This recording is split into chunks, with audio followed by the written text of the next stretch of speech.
My name is George Adcock. I'm the head of trading and a member of the investment committee. We've made this presentation for educational and informative purposes. For those of you who aren't familiar with 36 South, 36 South is a long volatility investor. Our mission is to design and manage asymmetrical portfolios with an emphasis on crisis protection. If you could take a second to read through disclosure before we get on to the content.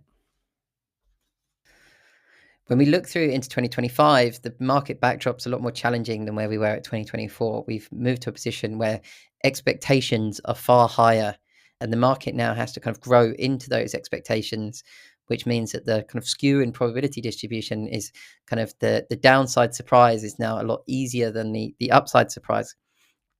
And if we look kind of like at a starting point, in the STIRS market, as kind of alluded to earlier, we're now at the kind of the tightest policy position we've had in a couple of years, where term financing rates are really above Fed funds. And this is going to put kind of actually quite a significant tightening onto the US economy.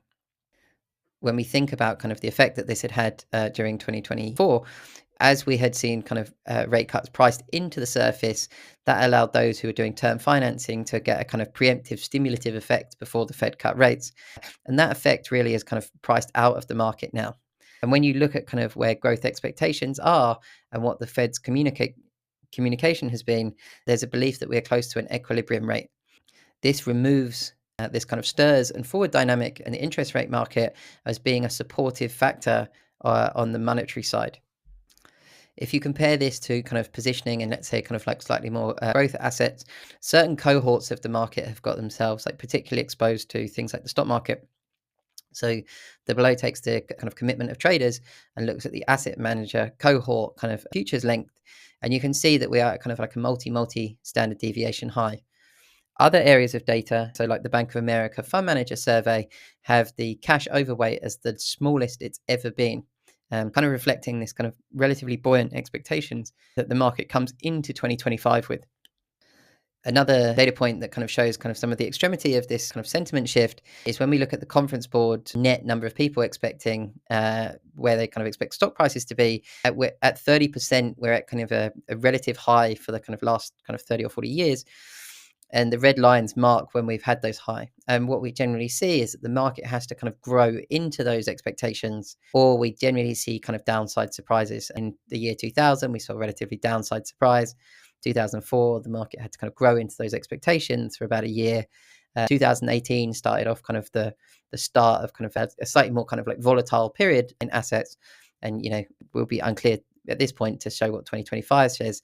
But, when you triangulate all of these things together, expectations remain very, very high for financial asset returns. So if we think about consumers having very high expectations, this is also actually being followed by the street, where we can see a chart from Renaissance Macro Research shows the shift higher in 12-month S&P forecast. And generally, you can now see that the strategists from climbing this kind of wall of worry are now chasing the market higher and have had the biggest rise in change in S&P forecast that they've had in the time series. And if you again look, the kind of general theme here is that the market really needs to grow into these expectations, or the downside surprise becomes like quite meaningful.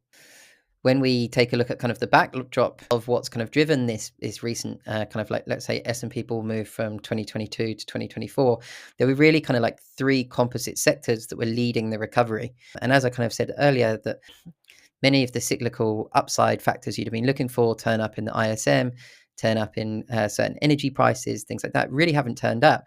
And it's really been led by kind of three component parts, and they're semiconductors, housing, and industrials. Now, these charts look at those as an index relative to beta. So there is a market weight one on top and an equal weight one below. And what you can see is that the kind of cyclicality, the momentum has really come out of that cyclical upswing. Relative to like kind of the very high growth expectations, that's a very kind of challenging outlook. Whether you compare that to when Trump took office in 2016, we were really already in an upswing. So there's a big question to be asked of where the next part of the cyclical upswing can come from. If we took kind of housing as an example, housing inventory has been growing quite significantly, and we now have a mortgage rates within the sevens. It's quite hard to see that part of the economy being quite as supportive as it has been for the last couple of years. Again, the semiconductors bucket is relatively kind of affected by the AI trade. But what we started to see is that, quite significant parts of that sector leadership have been rolling over. The final part of kind of why I believe that 2025 is probably going to be a slightly more challenging year is when we look at kind of the liquidity landscape and some of the programs that have been implemented over the last couple of years. The kind of impulse from those is really kind of slowing down. If we were to look at the kind of program being run by Janet Yellen, where she's kind of not terming out the debt, she's issuing a phenomenal amount of the kind of interest rate expense right at the front of the curve.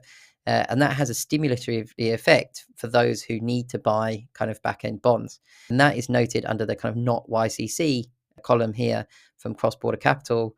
And then if you were to look at the Fed, we've had various programs that have involved the balance sheet, the Bank Term Funding Program, the RRP, where the effect of those is starting to kind of wane on an impulse basis.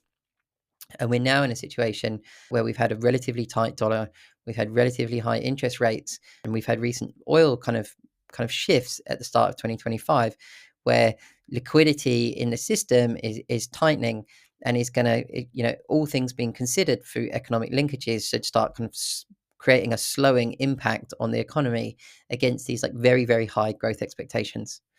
So going into 2025 is going to be kind of I think, quite a challenging year. I think it should be a pretty interesting year for volatility. The Trump administration is going to create, I would think, significantly more headline risk than we've had. But the underlying cyclical dynamic of the economy seems to be slowing to some degree. And that is going to kind of clash with where we kind of what the Trump administration is able to do. And I think, where we could end up is a position where the economy is showing quite different things to expectation, and we get relatively large repricing again in assets. I hope you've enjoyed the presentation. We are going to aim to create quite a bit more content on specific things going forward within the volatility landscape and where we think there might be some opportunities. If you've got any questions, if you'd like to get in contact with me or the firm, please contact us at ir@36south.com. And I hope you have a great day.